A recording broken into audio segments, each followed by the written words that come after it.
Good morning, Wabash. Dr. Robert Horton is an associate professor of psychology here and has been at Wabash since 2001. He received his bachelor's degree in psychology from the University of Richmond. His graduate and doctoral work was done at the University of North Carolina at Chapel Hill. Dr. Horton has a long list of publications and professional experience. It is my honor to invite Dr. Horton to the podium today.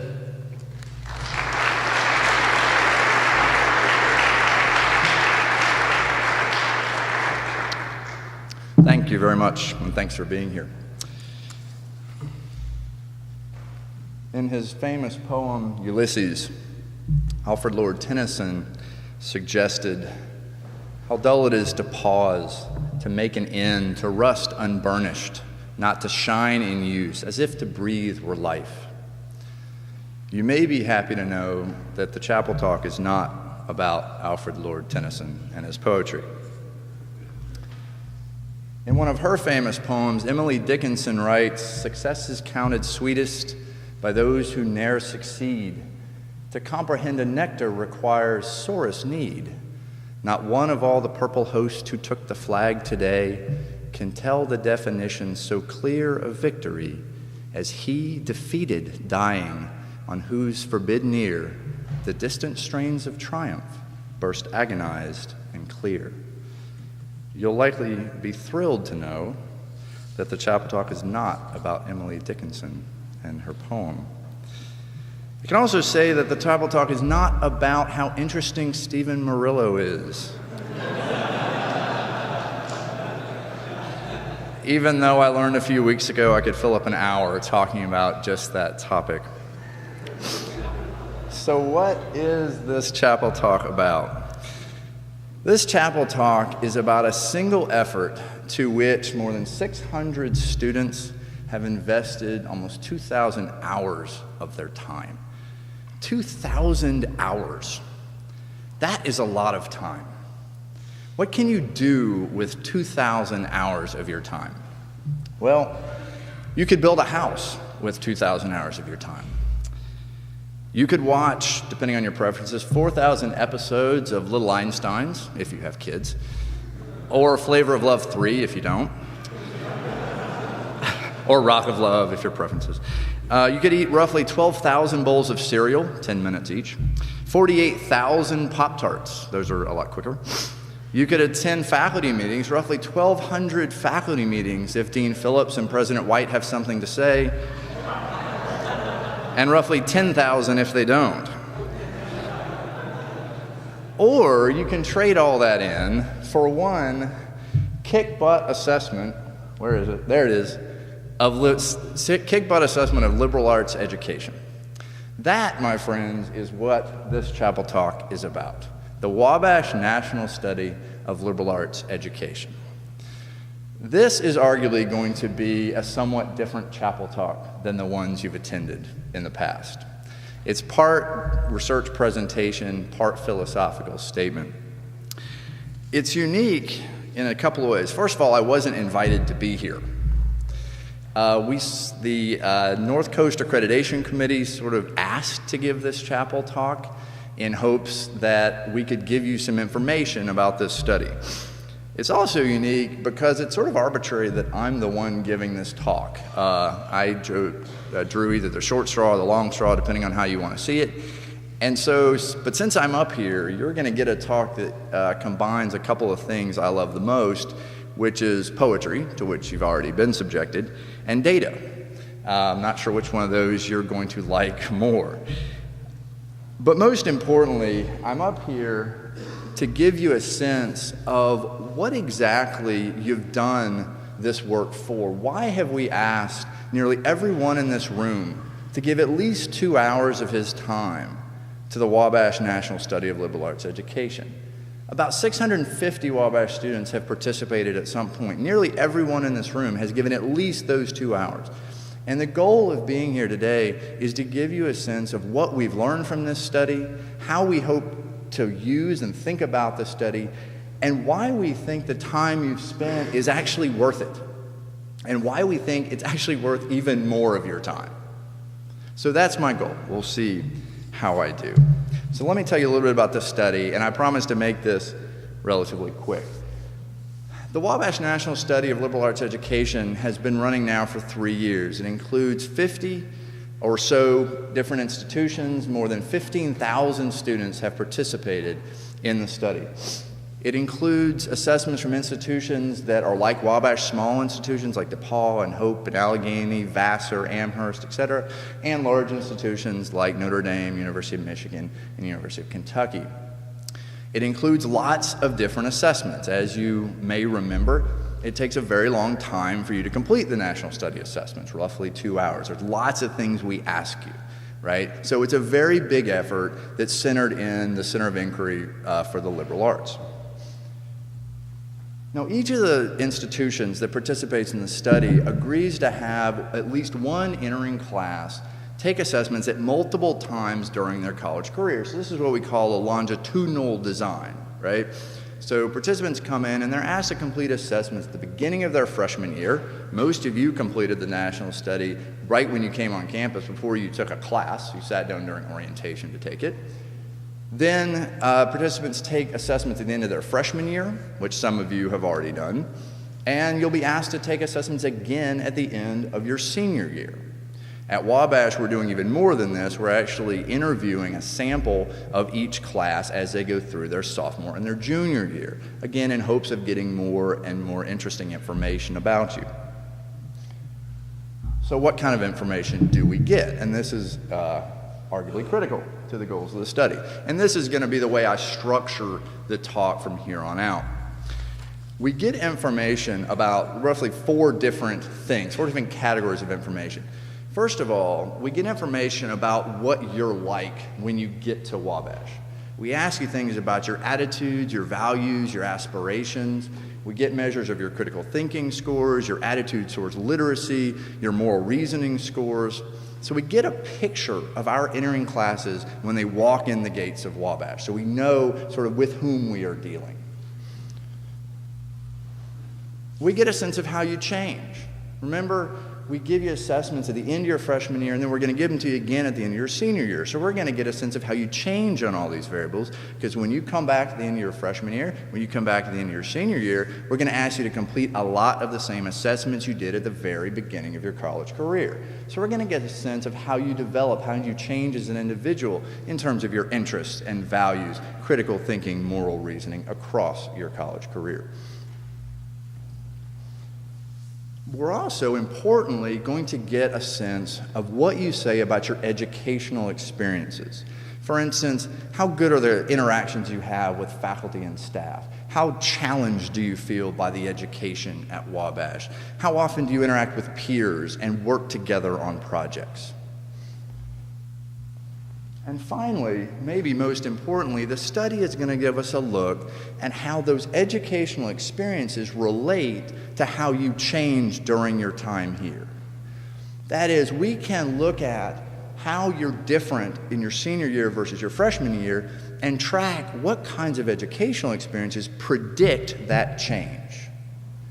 So we can understand a little bit about what is effective and what is not effective vis-a-vis your educational experiences.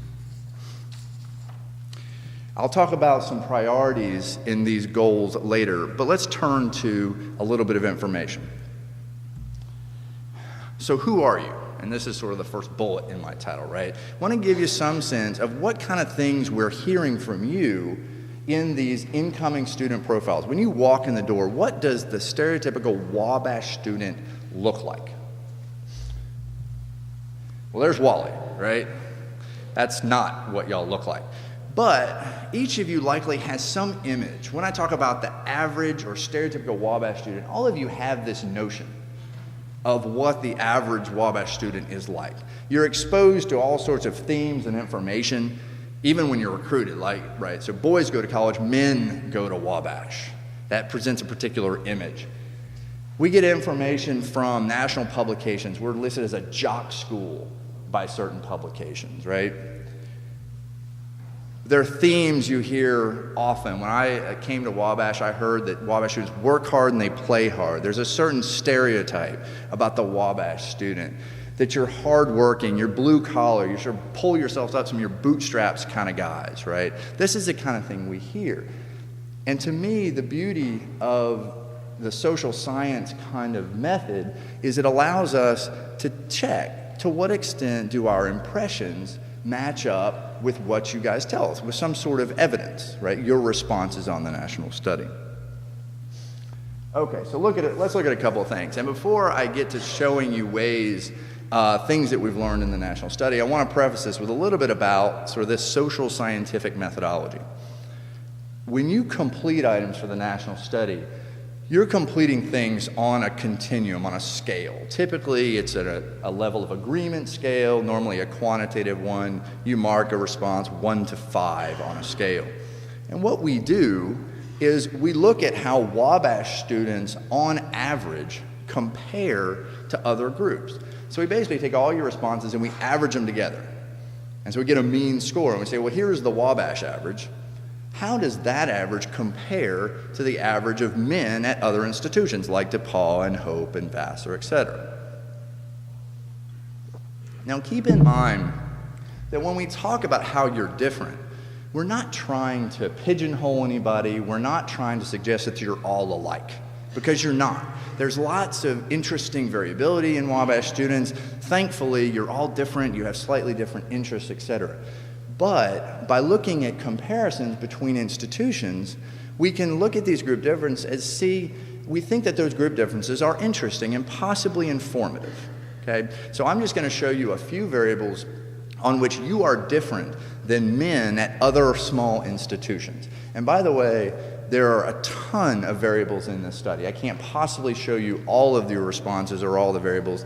So if you're interested in knowing more about the student profile, the Wabash student profile, there are going to be handouts at the back of the chapel as you leave today, and I encourage you to pick up the handout. It's just one piece of paper that'll give you more information about what the national study has found.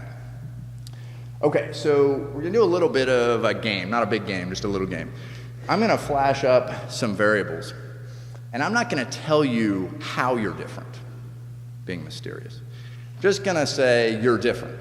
And I just want you to think, as I flash these things up here, how do you think Wabash students are different as compared to DePaul students, the great Satan from the South, or Hope students, or Allegheny, whatever it may be? So one of the ways you're different is you're interested in being you're different in your interest in being a leader in the community or in business, okay? Wabash students are different than other men in terms of the extent to which they report reading for enjoyment. They're different in terms of their interest in having a prestigious job after college. They're different in the extent to which they report making money is an important goal. They're different in the extent to which they report reading more than was required when they were in high school. They're different in their interest in poetry. They're different in the extent to which they're interested in creating original works of art. And they're different in the focus they put on good grades, how important it is to raise a family, and whether they report exercising regularly. Now, this isn't a hard question. Which column are you higher and which column are you lower? Your left or your right? Which one's higher? Which one are you higher than other men at small institutions on? Your left, that's right. On all of those variables, Wabash students, and these data come from the profiles of our current juniors and sophomores. So really that's who we're talking about, current juniors and sophomores right now. Wabash students score higher than men in other small institutions on all the things in that your left column, being a leader, prestigious job, making money, good grades, etc. Score lower on the other things. Now I want to put in a little qualification here. That does not mean you don't like poetry, right? This is a comparative measure. This means you, on average, like poetry less than men at other small institutions. It doesn't necessarily mean you don't like poetry, right? It's a comparative effect. If you want to know whether the average score suggests a liking or a disliking of poetry, I can tell you that later, but that's a somewhat different question. These are comparative kinds of measures, but arguably they are worth talking about. So this is a glimpse of what we've gotten from the national study about the student profile, how Wabash students walk in the door, their interests, things that they value, etc. So what about how you change? Again, we're giving assessments at the beginning of your freshman year, at the end of your freshman year. For the current juniors, we have a good idea of how those students change vis-a-vis the assessments that we gave them. The data that I'm going to tell you about come only from the juniors in this room, the class of 2010. I have yet to see the data for the sophomores, and we don't have it yet for the freshmen. So how do you change? Well, not by all that much, evidently. And actually, there's a curious finding in the national study across the 40 or so institutions that have gotten data about change that students seem to not be changing a whole heck of a lot. At the end of their freshman year, they tend to look pretty similar to where they did when they came in on critical thinking, moral reasoning, interest in literacy, values, aspirations, etc. But there's some important differences here. Wabash students showed reliable gains in moral reasoning ability across the first year of college. That is, they became more sophisticated in making moral judgments from the beginning of the year to the freshman year. And that was unique. That was true of very few schools in the sample. Wabash students were also unique in the fact that you didn't lose academic motivation. And that's a little bit of an odd one in a national study on education. But in the national study, these institutions showed, it was a very consistent finding that colleges were reporting losses in their students' academic motivation. To what to attribute that, I'm not really sure, but Wabash students, the class of 2010, was unique in that they didn't lose academic motivation. They looked very similar at the end of their freshman year to the beginning of the freshman year. And actually, we went from being middle of the pack on this assessment to basically being in the top of the small institution measure just by not going anywhere. And I don't want, and it seems odd to say, hey, we held fast, what a great result, but academic motivation is part and parcel to a lot of other things that are important about education. If you're not academically motivated, your probability of engaging with a curriculum, putting forth time studying, is lower. So this is a critical result. Now, we would love to have it boosted over the course of the freshman year, but the fact that it's not dropping is at least something to feel good about, right, relative to other schools. Okay. But enough about you. Who you are is interesting, don't get me wrong. But in terms of the priorities of the national study, and this is more of a Bobby Horton statement than it is a statement that comes from anybody with any importance, but it seems to me that this study is not really all that much about you. We're interested in you, and quite frankly, we like you. We don't assess you to figure out whether we need to change you, per se. We're doing the national study because we're really interested in this, what we are doing educationally, and how what we're doing educationally may predict positive changes in who you are. So yes, we're interested in you, but primarily as a vehicle of assessing how well we're doing our job as a college. So what are we supposed to be doing? Well, we can always invoke the mission statement, right? Wabash purports to educate men to think critically, act responsibly, lead effectively, and live humanely. What does the national study give us with regards to this mission statement?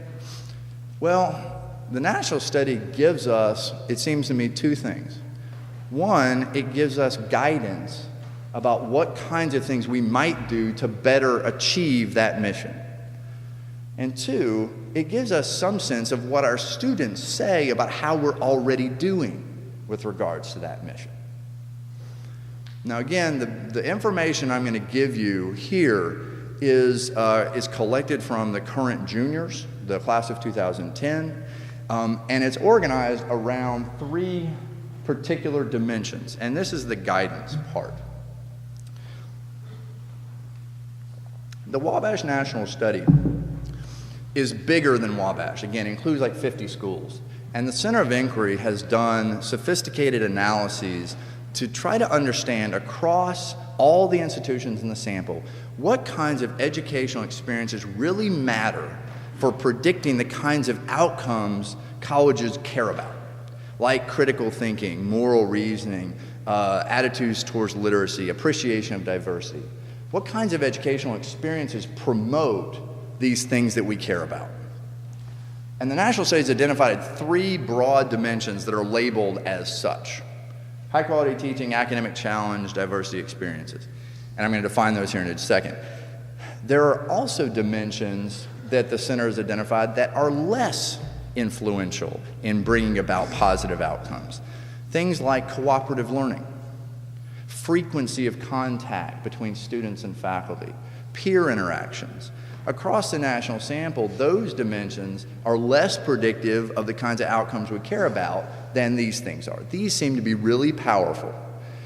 So in terms of what this national study can do for us, it may provide us one lens through which to see where to put our energies. Arguably, if we want to improve your critical thinking scores, these are 3 places into which to put our energy and effort. If we want to improve your attitude towards literacy, again, these are places to put our energy and effort.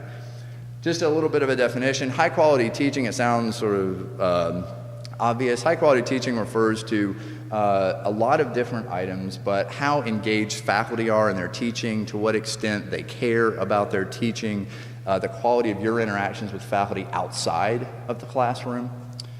Academic challenge is measured in a lot of specific behaviors. How often do you complete essay exams? How many difficult papers do you write?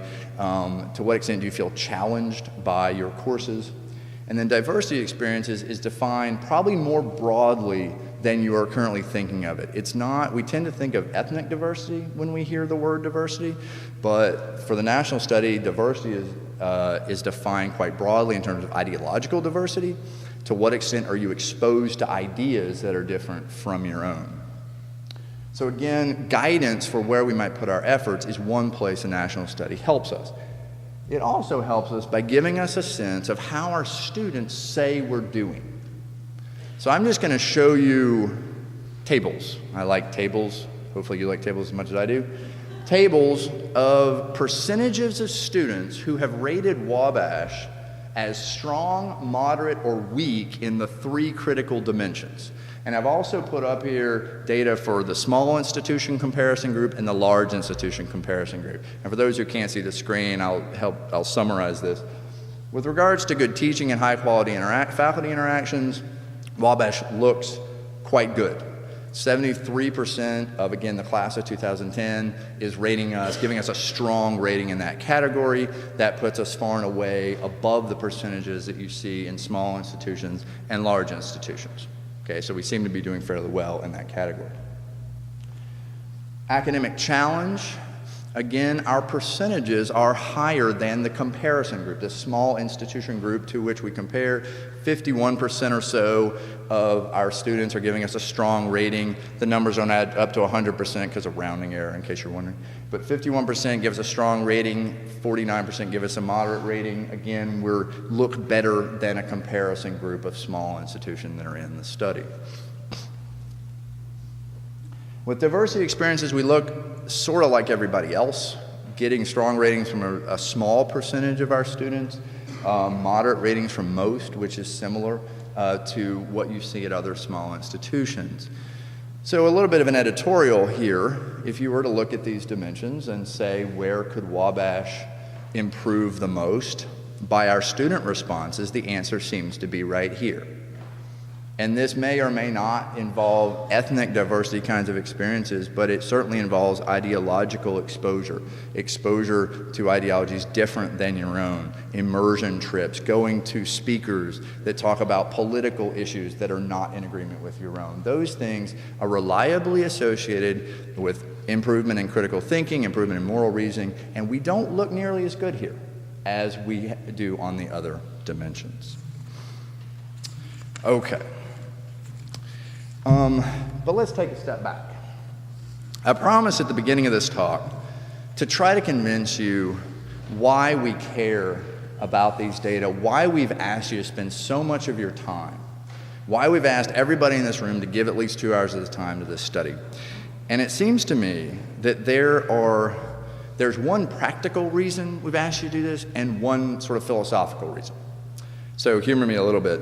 But let's, again, the question, why do we do this? Why do we ask you to spend all this time? Don't we already know we rock?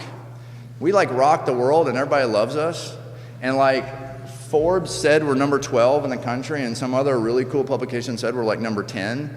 And like U.S. News and World Report says we're top tier, and Nessie's given us a trophy to be the mega coolest study institution on the planet because we score so high every time. Like, why do we have to? Don't we have validation already of how good we are? We tend to walk around strutting our collective stuff and feeling very good about ourselves, and maybe we should, maybe we shouldn't. So why exactly do we ask you to do all this? And I hope I'm not arguing against my point, but I hope to refute it here in a second. I think it's still important. Okay, first of all, the Wabash National Study is the single most rigorous, effective assessment of the impact of educational practices colleges have ever seen. The Wabash National Study focuses on what's going on in the classroom on campus. It focuses on educational programming and what you report you're doing. And it links those experiences to outcomes in you. That's an amazingly important and rigorous kind of design if you want to know how well your college is doing with what it does in the classroom on campus. And strangely enough, the other sources of information, though they may make us feel very good about ourselves, are strangely lacking in that focus on educational program and how it links to things in you. For instance, rankings like the Forbes ranking, again, we feel really good about being number 12, don't get me wrong, but the Forbes ranking includes a measure of how much debt you leave Wabash with. And the lower the debt, the higher your ranking in this classification. That's an important variable, don't get me wrong. But in terms of an assessment of how well the college is doing vis-a-vis its mission, it may not be as direct a measure as getting in here and asking you about the rigor of the curriculum, your interactions with faculty, right? So rankings tend to include a lot more than just focus on educational programming. Now, there are surveys of educational experiences and programming, like the Nessie survey. The problem with those is they don't effectively link the educational experiences to outcomes. So we've known for years, you guys say great things about us on the Nessie survey. Again, we're the mega coolest institution on the planet, according to Nessie. But what Nessie doesn't do is link those experiences to critical thinking outcomes, attitudes towards literacy outcomes, moral reasoning outcomes. And that's what the national study does do. And that's an exceptionally important component of the value of the information that comes from the national study. Okay, but that's the practical reason we think the time you spend on the national study is worth it. The more philosophical one is that I would argue that almost because of our supposed success, Wabash is in danger. It's dramatic, isn't it? Of what are we in danger? We're in danger of rusting unburnished, making an end, not shining in use. We're in danger of getting stuck, of not progressing, of letting others pass us by because we're busy appreciating how good we feel. We're in danger of not improving. And make no mistake, and that's Longfellow, not Santa Claus, not enjoyment and not sorrow is our destined end or way, but to act, that each tomorrow find us farther than today. Wabash is committed to progress and improvement. No matter how good we may be now or how the data may make us feel, enjoying our station is not what we're here for. We're here to progress, to continue to provide a better and better education. And remember that success is counted sweetest by those who ne'er succeed. the successful are the ones who are most in danger of not appreciating what they do, of losing the motivation for progress. And I would actually even argue that persistence, motivation, ambition to improve is actually harder or equally hard for the successful as it is for those who are unsuccessful.